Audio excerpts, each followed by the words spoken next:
How you guys doing? This Mike back with the thought of the day on May 2nd, 2023. First, I want to give honor and praise to the Elohim of Israel for waking me up today and giving me the strength and the wisdom to do this message. Now, I'm going to start off with the serenity prayer. God, grant me the serenity to accept the things I cannot change, the courage to change the things I can, and the wisdom to know the difference. Your will, not mine, be done. Today's topic I'm going to talk about is my disease tells me I don't have a disease.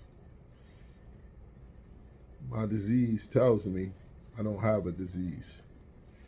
Unlike cancer or diabetes, once you get it, you constantly know that it's something you have to deal with.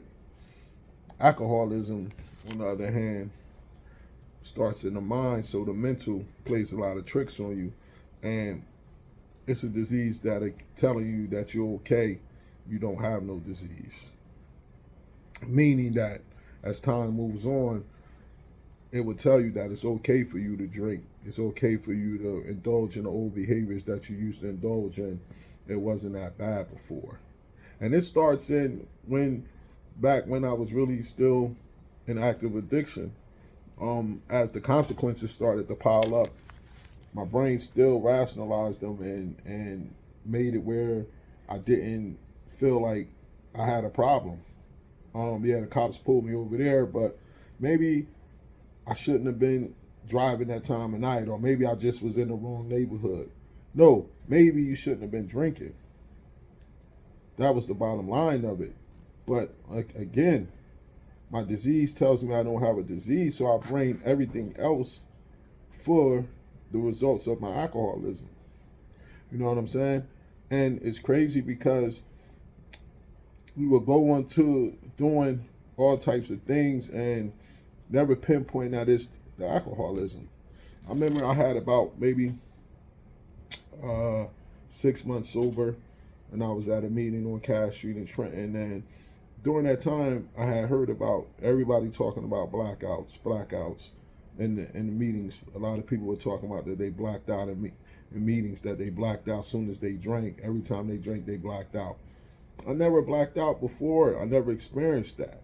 So in the middle of a meeting, I'll never forget this. I went on Google and I typed in, does every alcoholic have to black out?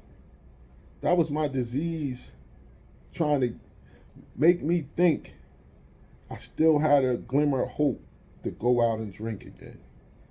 I really looked up, does every alcoholic have to black out?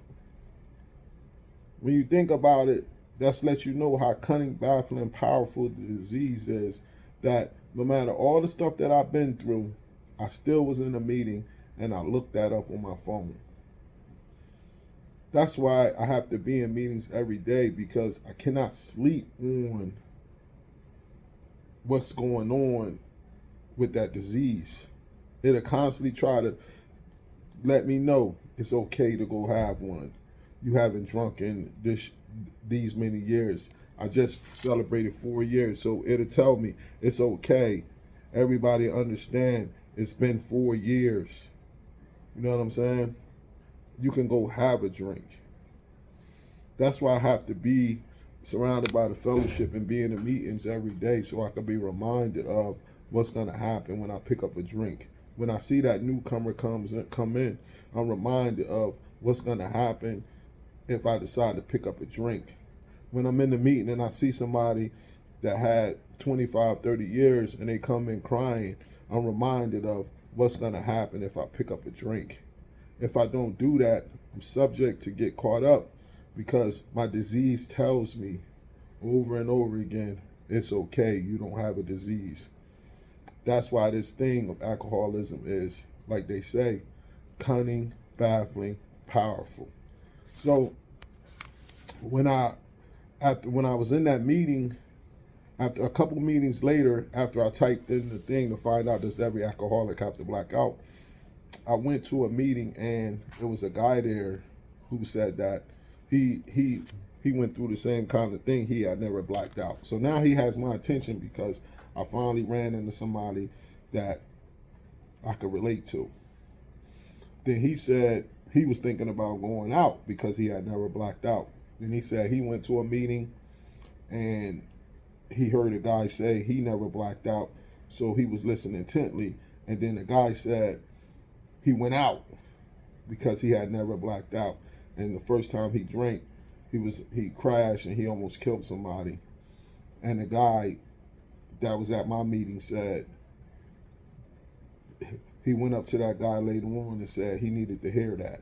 And then I went up to the man that was at my meeting and told him I needed to hear that. Now, if I'm not at that meeting, I never hear that. So I might have would have took a chance because I had never experienced blackout before. But that goes to show that how cunning, baffling this disease is. It'll always try to make you think it's okay to go have one more. So that's why I constantly have to be reminded and be around the fellowship so I can know that I have no shot to ever want to pick up a drink again. This is Brother Mike. Enjoy your day. Shalom.